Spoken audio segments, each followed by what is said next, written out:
She stormed out of her porch the moment she saw my truck roll in, hands on her hips like she owned the air I was breathing.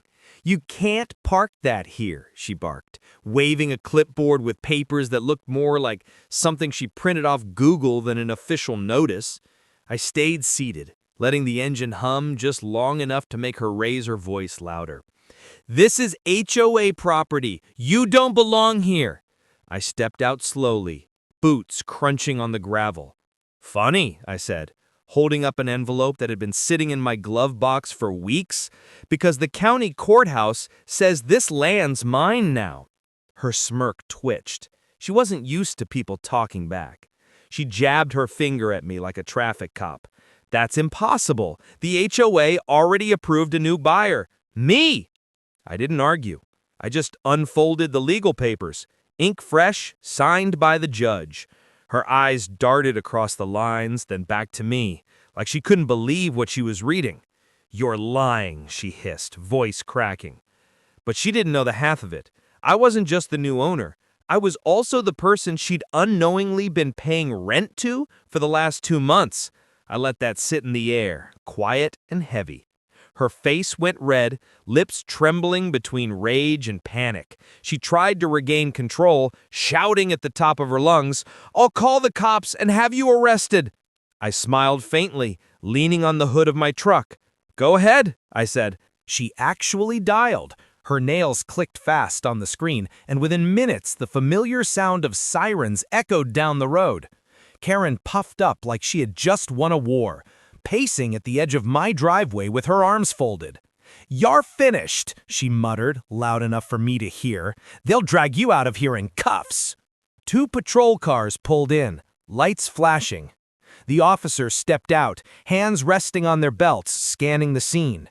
Karen ran to them, pointing at me like a child tattling on her brother. "That's him! He's trespassing on HOA property! He broke in and is refusing to leave!" One of the deputies turned his eyes toward me, calm but sharp. "Sir, do you have identification? Any proof you belong here?" His voice carried authority, but it wasn't hostile. I didn't rush. I reached into my jacket and slid out the same folder I had shown Karen. Property deed, inheritance papers, all signed and sealed. I handed it over silently, watching Karen's smug face stiffen with each page the officer flipped. "Wait, no, those aren't real!" she shrieked, grabbing for the papers, but the deputy stepped back, holding a firm hand up to block her. "Ma'am, stand back." Her confidence began cracking. She tried again, voice desperate now. "He's lying! I'm the HOA president, and he can't—" The deputy cut her off with a calm but heavy tone. "Ma'am, this deed is authentic. According to the county, he's not trespassing. He's the legal owner." Karen froze. Karen's voice cracked into a high-pitched scream. "This is fraud! He forged those papers!" She spun on her heels and pointed at the deputies like they were her personal bodyguards. "Arrest him now, or I'll have your jobs!" The taller deputy raised an eyebrow, his patience thinning. "Ma'am, threatening law enforcement is not the way to handle this." I could see her desperation boiling over. She wasn't used to losing. That's when she pulled out a folded piece of paper from her clipboard and shoved it in the deputy's face. "See, this is an HOA eviction notice. He has no right to be here." The deputy took it, glanced once, and his expression changed from annoyance to disbelief. He held it up so both of us could see. "This isn't even a legal document. It's a printout of a Word template." Her face went pale. The neighbors, who had started gathering near their porches, let out small chuckles and gasps. One man muttered, "She's finally caught." Karen tried to snatch the paper back, but I stepped closer and spoke low enough for only her and the officers to hear. "If you keep pushing this, you'll be the one in handcuffs for filing false reports." Her eyes darted from me to the growing crowd. For the first time, her power was slipping, and everyone could see it. Then the shorter deputy's radio crackled. "Be advised, record shows multiple HOA complaints filed by this individual, all unfounded." The deputy looked right at her. "Ma'am, Looks like this isn't your first time trying to misuse authority." Her jaw locked tight. Her entire plan. Karen's lips trembled as she tried to shout over the whispers from the neighbors. No, no, he's lying. He can't be your landlord. He doesn't even live here. Her voice cracked on the last word, and that's when I pulled the final card out of my back pocket. It was a thick leather folder, worn from years of use. I opened it slowly, revealing official county stamps and signatures. Documents not just for my parcel, but for the rental agreements of 3 houses on the same street. I held it up so the deputies and the neighbors could see. This land was left to me by my father, I said steadily, my voice carrying across the crowd. And with it, these properties, which means every HOA fee, every lease, every single rule Karen pretended to enforce now runs through me. The deputy gave a low whistle. Looks legit. He turned toward the crowd. Anyone here paying rent to the HOA? 2 neighbors raised their hands reluctantly. One woman shouted, "We've been paying her cash for 2 years." Another added, "She said it was mandatory HOA dues." The deputy's face hardened as he looked at Karen. "Ma'am, you've been collecting money without authorization?" Karen stumbled backward, her words falling apart. No, it was for maintenance, for community safety." The neighbors erupted, shouting over each other, angry, betrayed, some even pulling out their phones to record. I didn't raise my voice. I just leaned slightly toward the deputies and said the one line I knew would break her completely. "Sounds like fraud and embezzlement to me." The taller deputy nodded grimly and pulled out his cuffs. The metallic click echoed like a gunshot in the quiet street. Karen froze, eyes darting like a cornered animal.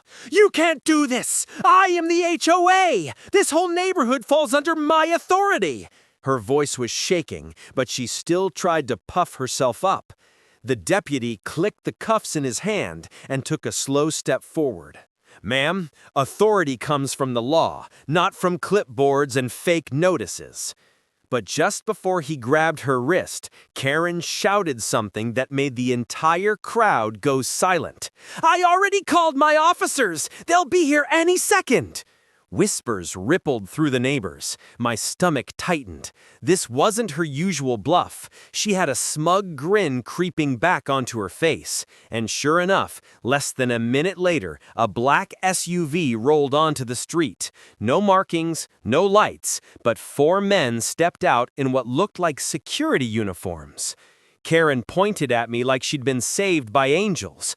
"That's him! Remove him from this property immediately!"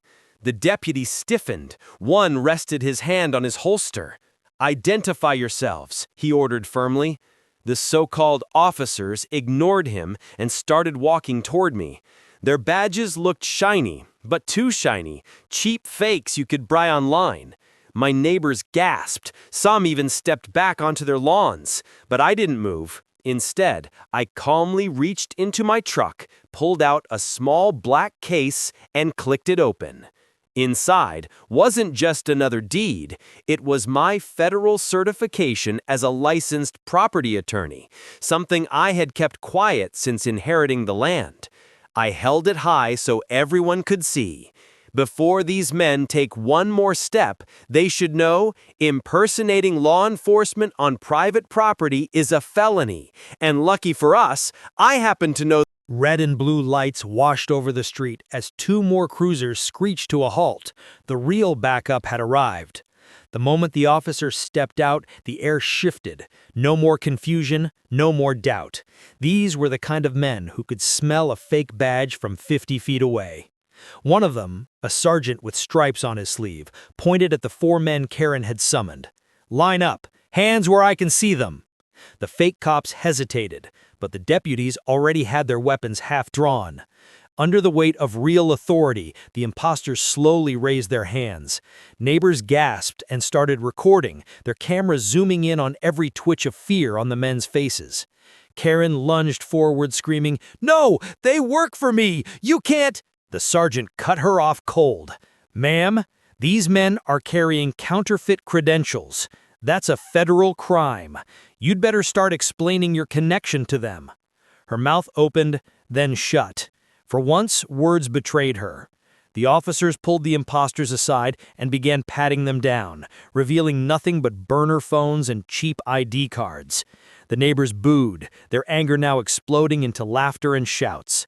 I stepped closer, my voice calm but sharp. "You wanted me gone so badly. You paid for fake cops to intimidate me. Do you have any idea how illegal that is?" Karen spun toward me, eyes blazing. "You don't understand. Without me, this neighborhood falls apart. I am the HOA."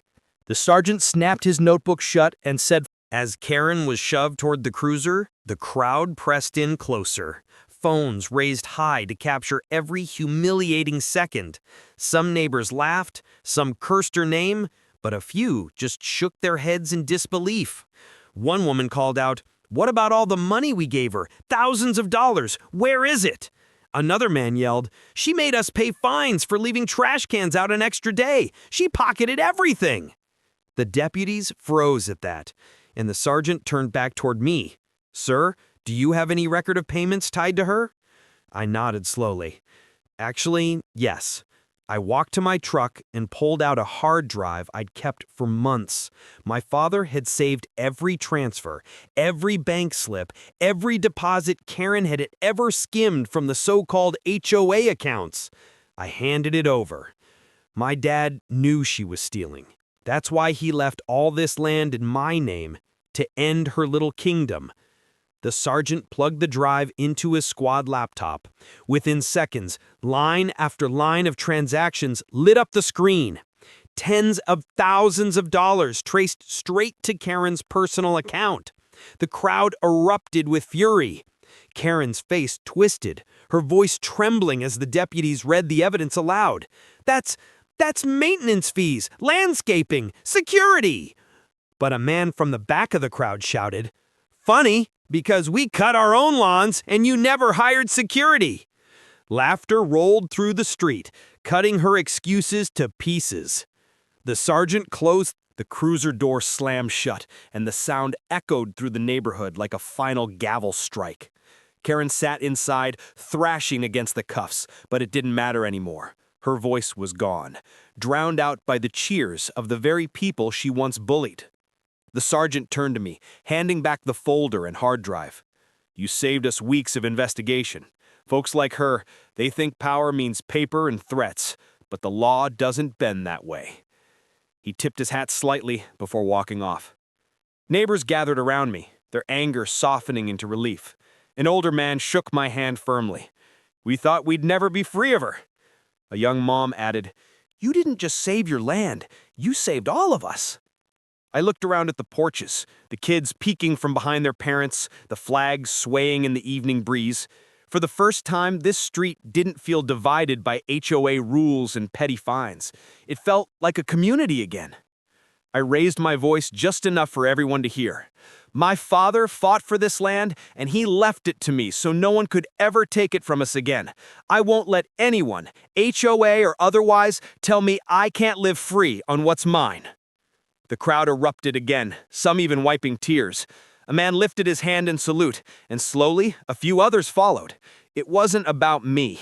It was about what it stood for: property, family, freedom. As the cruisers rolled away with Karen and her fake empire in tow, I glanced back at my truck, the house, the land, my land. And for the first time in years, I breathed easy. Because this wasn't just about winning against Karen. It was about proving one simple truth. On American soil, you don't bow to frauds, you stand on your rights.